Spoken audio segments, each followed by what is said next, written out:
akkanarraa hara akkanatti akkami godhe viidiyoonarraa an kanarraa dubbannu taha waliin laallu.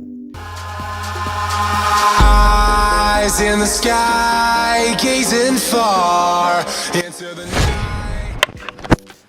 First thing first, akka reefu sanguruudhaaf wanni takkaffaa si barbaachisaa maali? Ifaa aduu firraa cufuudha. Ifaa aduu gizeen siin jiru amma kunu foddaan tiyya firraa cufaadha. Ifaan aduu it ruin your light, you know. Afaan Ingiliziin haasawu jiraadha. Ifaa aduu firraa cufta. Eegas booda fill light si barbaachisa. Ifii background light. I don't know what this. Diimaa kana jechuun agartaa.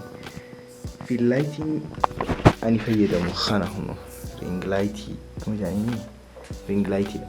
Kaameraan is hunnooti jirti. Eegas booda wanni gootu ifaa sitti ifu jiru kana. Ifaa kana jechuu digirii 45.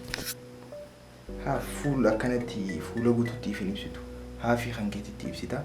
Maaliif haafii hangeetis ifaa kaansaniitu si ifa waan ta'eef kanatti cinaa kana jechuu si qabala cinaa kana kanatti si ifa. Cinaa kana gizee isinti goote waan isin itti goota. Kaameeraa fi qaama keetis addaan fageessita.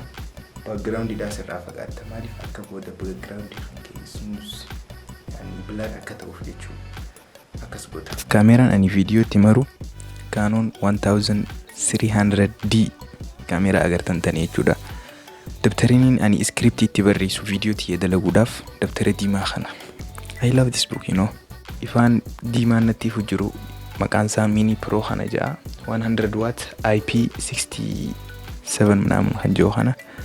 Microphone ani viidiyoo itti maru BM800 kan jaaniin kana. Wallahi microphone kana hedduu takkaan jaalladha. I just bakka sagalee clear taati tana sifanna. Oh my god. Software in video tiya edit itti godhu Adobe Premiere Pro 2021 dha. Software in photo edit itti godhu Adobe Photoshop 2020 dha. So guys, video narraa akkana ture. Silkiin immoo jira gaamo. Kaameraan charging qabdu. Akkas ture video narraa akka itti gammaddan abdii takkaan qaba. Like godhaa, subscribe godhaa, share godhaa, comment teessan naa barreessaa yaada keessan. Isiniin jaalladhaa hedduu takka galatoma.